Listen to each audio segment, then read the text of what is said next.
भगवती शिक्षक प्रशिक्षण महाविद्यालय गंगापुर सिटी की ऑनलाइन क्लासेज में आपका हार्दिक स्वागत है। बीए बीएड सेमेस्टर तृतीय, विषय हिंदी साहित्य, प्रकरण रीतिकाल का नामकरण। मैं सतीश कुमार वैष्णव रीतिकाल के बारे में जानकारी लेकर के आया हूँ।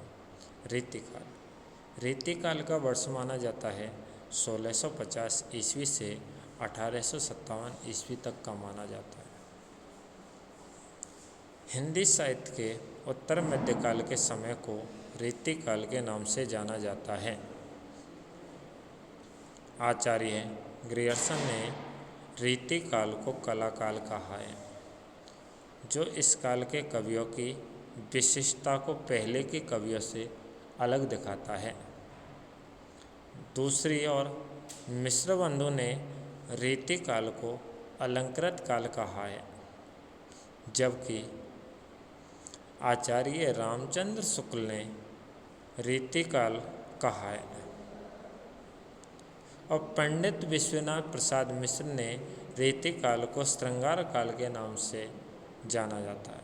रीतिकाल का अर्थ होता है पद्धति, यानी जिस पद्धति के आधार पर वर्णन किया गया। जैसे देखा जाता है कि रस, अलंकार, गुण, ध्वनि और नायिका भेद आदि काव्य के अंगों का विवेचन करते हुए इनके लक्षण बताते हुए रचे गए काव्य की प्रधानता के कारण इस काल को रीतिकाल कहा है। रीति ग्रंथों, रीति काव्यों तथा अन्य प्रवृत्तियों के कवियों की रचनाओं में भी श्रृंगार रस की प्रधानता के कारण इस काल को श्रृंगार काल भी कहा जाता है। और इसके अतिरिक्त इस काल को अलंकार काल और कला काल भी कहा जाता है, लेकिन रीतिकाल नाम ही सबसे अधिक जाना जाता है। रीतिकाल के प्रवर्तक कवि केशवदास और चिंतामणि के नाम प्रमुख रूप से लिया जाता है। यानी कहा जाता है कि आमतौर से केशवदास को ही रीतिकाल का प्रवर्तक कवि माना जाता है। रीतिकाल के अधिकांश कवि दरबारी कवि माने जाते हैं। रीतिकाल के कुछ प्रमुख कवि और उनकी रचनाएं, जैसे कहते केशवदास, जिसने रसिक प्रिया और कवि प्रिया नामक रचना लिखी। चिंतामणि ने कवि कुल कल्पतरु नामक रचना की। देव ने भाव विलास, काव्य रसायन नामक कविता रचनाएं की है।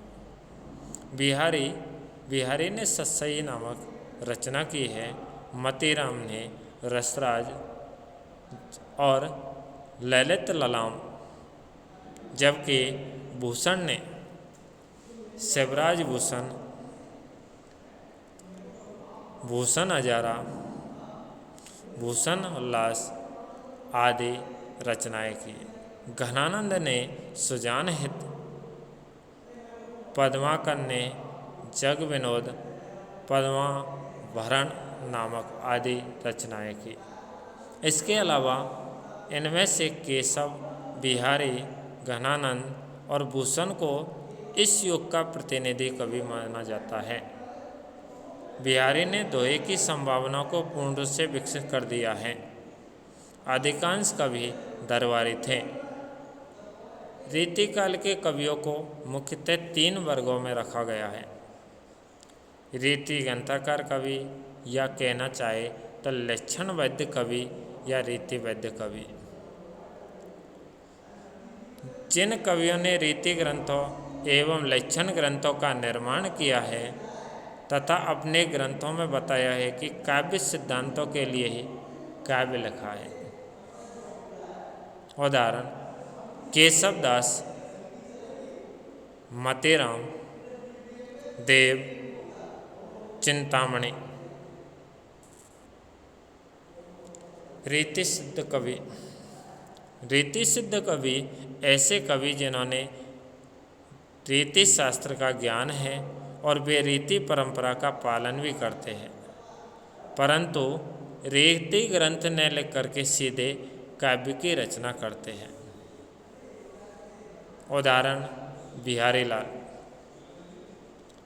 रीति मुक्त कवि ऐसे कवि जिन्होंने रीति परंपरा को नहीं माना और स्वतंत्र काव्य की रचना की। उदाहरण घनानंद, बोधा, आलम, ठाकुर। रीति काल में उत्तर काव्य धारा के साथ साथ निम्न काव्य धाराएं भी विकसित होती रही है। नीति काव्य, भक्ति काव्य, वीर काव्य। रीति काल की परिस्थितियां देखी जाए तो आप जानते हैं कि रीति काल की जो परिस्थिति है उनमें हिंदी साहित्य में वर्ष 1650 ईस्वी से 1857 ईस्वी तक का समय रीति काल के नाम से जाना जाता है। यह काल समृद्धि और विलासिता का काल माना जाता है। यानी इस काल को समृद्धि के आधार पर और भोग विलास की काल भी माना जाता है। श्रृंगार की अधिकता इस युग के जीवन और साहित्य दोनों में स्पष्ट दिखाई देती है। कला वासना पूर्ति, आकांक्षा, इच्छा या कामना को पूरा करने का साधन बनी है और नारी इसका आधार है। कहा जाता है कि प्रेम क्रीड़ा और नायक नायिका के भेद का जो विविधतापूर्वक चित्रण इस काल की कविता में मिलता है वह तत्कालीन परिस्थितियों को दिखाता है। राजनीतिक परिस्थितियाँ। राजनीतिक दृष्टि से देखा जाए तो रीति काल की परिस्थिति भी महत्वपूर्ण मानी जाती है। राजनीतिक दृष्टि से यह 200 साल का समय मुगल काल में शाहजहां से लेकर लॉर्ड डलहौजी तक का समय है, जिसमें शाहजहां की सुंदर कला के साथ प्रियता का भी योग भी कहा जाता है और औरंगजेब की धार्मिक कट्टरता, नादिर शाह और अहमद शाह अब्दाली के कत्ले आम और नृशंसता सत्ता के आधार पर घटनाएं भी इसी काल में घटित हुई थी। अंग्रेजों की कूटनीति चालों का समय भी यही है। छोटे छोटे राज्यों, सरदार सामंतों का इस परेशानी में अंग्रेज शासकों की अधिकता स्वीकार कर आँख मूंद कर दरबारी विलासी में मस्त जीवन व्यतीत करने की कहानी भी इसी काल की कहानी मानी जाती है। यानी इस काल में कुछ दरबारी कवि है वो विलासिता में मस्त होकर के जीवन व्यतीत किया। इस काल के कवि इन विलासी रजवाड़ों के दरबारों में रहकर आश्रयदाताओं का मनोरंजन कर रहे थे। राजमहलों में नाच, रंग और मदिरा पान का भी बोलबाला था। यानी राजा के महल में नाच नाच रंग तथा इसके साथ साथ शराब का, मदिरा का पान भी किया जाता था। सुराही सुंदरी के राज में विलासी जीवन से उत्पन्न कविता श्रृंगारिक कविता बनती गई। देखा जाता है तो ये बताया जाता है कि जैसे अपन देखते हैं तो यहाँ पर सामाजिक परिस्थिति भी होती है जिसमें सामाजिक दृष्टि से एक काल घोर पतन का योग माना जाता है। यानी सामाजिक दृष्टि से यह काल है घोर पतन का योग है। यह सामंतवादी योग था जो सामंतवाद के अपने सभी दोषों से युक्त था। जिस आधार पर देखा जाता है तो नीचे वर्ग के लोगों का राजा पात्र मात्र अपनी संपत्ति मानते थे, जिनका अस्तित्व केवल उनके लिए, उनकी सेवा के लिए ही था। यानी देखा जाए तो राजा का जो महत्व था, राजा की जो संपत्ति थी, वो जिसका अस्तित्व केवल अपनी सेवा, अपनी सुरक्षा के लिए माना जाता था। नारी को अपनी संपत्ति मान करके उसका भोग और इनके जीवन का मूल मंत्र हो गया था। यानी नारी को संभोग दृष्टि से देखा जाता था। सुरा और सुंदरी राजा और प्रजा के लिए महत्वपूर्ण हो गए थे। नैतिक मूल्यों का पूर्णतः अभाव था, यानी आदर्श भावों का पूर्णतः अभाव माना जाता है। चिकित्सा, शिक्षा, संपत्ति की रक्षा का कोई प्रबंध न था। धर्म स्थान भ्रष्टाचार, पापाचार यानी पाप प्लस में आचार के केंद्र बन गए थे, यानी पापों के आचरण के आधार पर देखा जाता था। यानी सबसे ज़्यादा भ्रष्टाचारी रूप में और पाप के रूप में राजा के दरबार में रीतिकाल में मिलता था। हिंदू धर्म के लोग अपने भगवान राम कृष्ण का अधिक श्रृंगार ही नहीं करते थे, यानी जिस भक्ति भाव के प्रति उनकी आस्था नहीं थी, बल्कि उनकी लीलाओं में अपने विलासी जीवन को खोजने लगे थे। यानी उनकी लीलाओं को देख करके नहीं, वहाँ विलासी जीवन व्यतीत करने लगे। रूढ़िवादिता के अत्यधिक बढ़ जाने से मुसलमान जीवन की वास्तविकता से दूर पड़ गए थे। कर्म और आचार का स्थान अंधविश्वास ने ले लिया। इसके साथ देखा जाता है तो अपन देखते हैं साहित्य कला के बारे में। साहित्य और कला क्या होती है?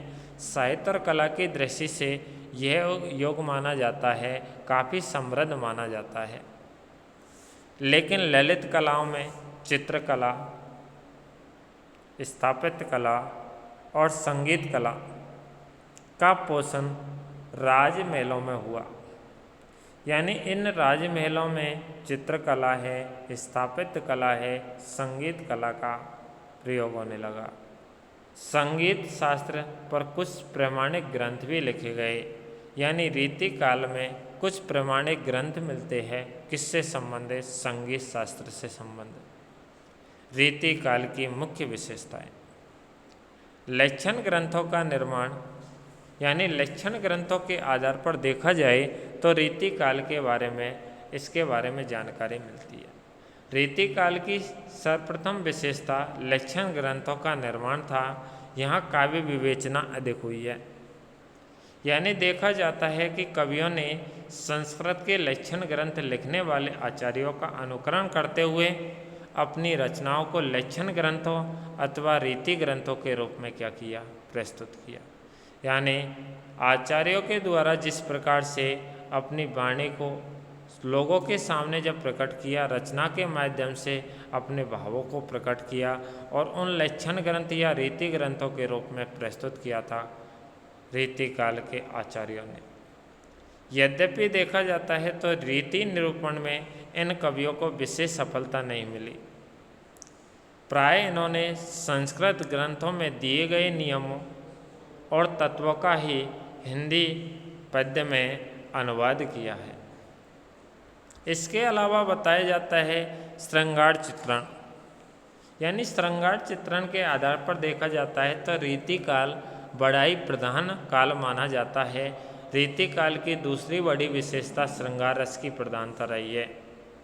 इस काल की कविता में नारी केवल पुरुष के प्रेम का आधार बनकर रह गई थी, यानी नारी को पुरुष प्रेम के भाव से देखता था। राधा कृष्ण के प्रेम के सहारे नारी के अंगों की शोभा, हाव भाव, विलास, चेष्टाएं आदि में श्रृंगार का सुंदर और सफल चित्रण हुआ है। श्रृंगार के आधार और उससे उभारने या उत्तेजित करने के बड़े ही सरल उदाहरणों का निर्माण हुआ है। यानी इसी आधार पर देखा जाए तो श्रृंगार काल में लोगों के प्रति जो भाव थे बड़े सरल रूप में उनके उदाहरण उत्तेजित करने की भावना से प्रकट किए हैं। वीर और भक्ति काव्य। रीति काल में अपनी पूर्ववर्ती काव्य धाराओं वीर और भक्ति के भी दर्शन होते हैं। यानी रीति काल में वीर भाव का भी वर्णन मिलता है और भक्ति भाव का भी वर्णन मिलता है। इन दोनों के क्या है? दर्शन होते हैं। इसके साथ साथ देखा जाता है भूषण का वीर काव्य हिंदी साहित्य के लिए महत्वपूर्ण माना जाता है। यानी भूषण ने वीर काव्य की जो रचना की उसको सबसे महत्वपूर्ण माना जाता है। नीति काव्य। नीति काव्य नीति काव्य इस युग की एक नई देन मानी जाती है।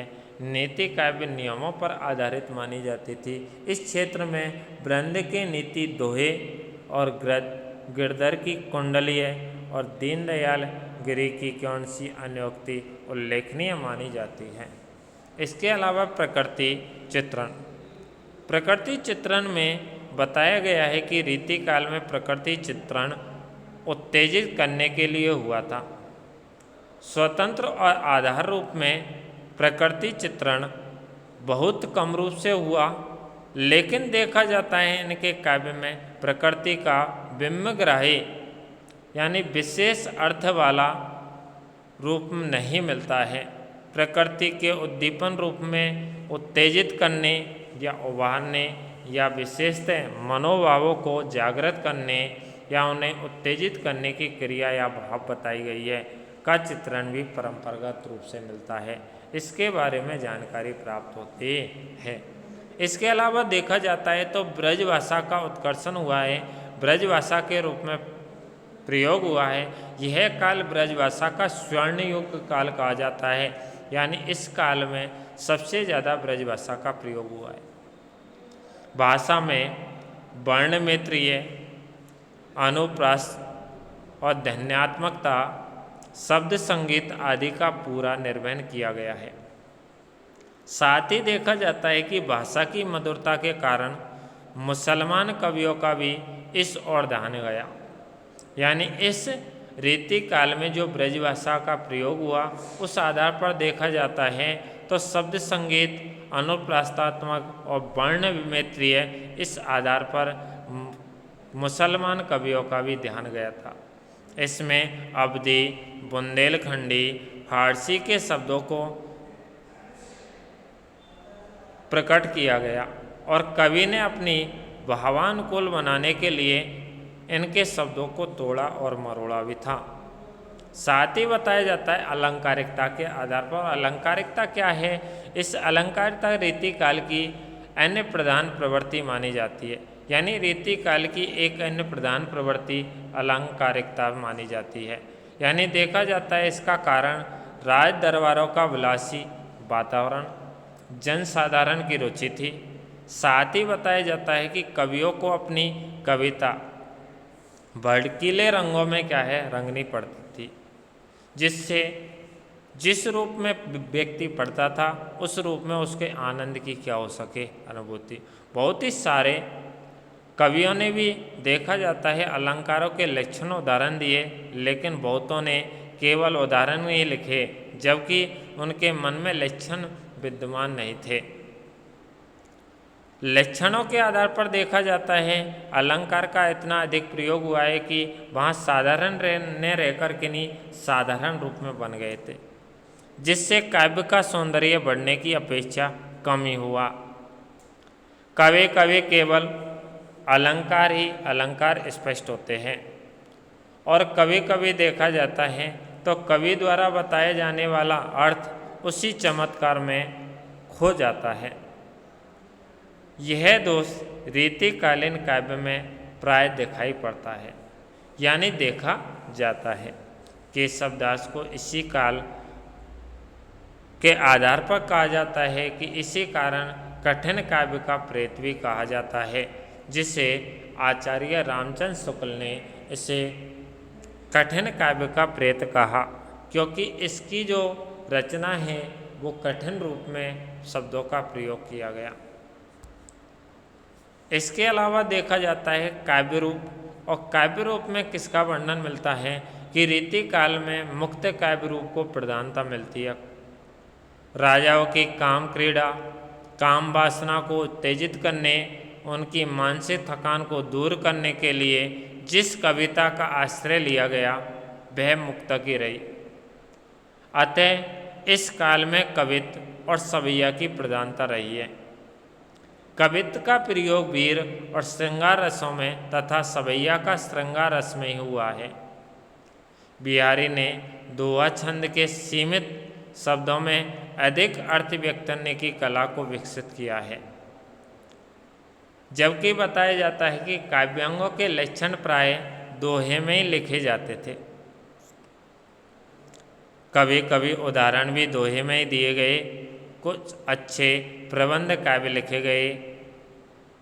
उसी आधार पर कहा जाता है कि जैसे गुरु गोविंद सिंह का चंडी चरित्र, पद्माकर का हिम्मत बहादुर विरुद्धावली और लाल कवि का छत्र प्रकाश आदि ये वर्णन मिलते हैं।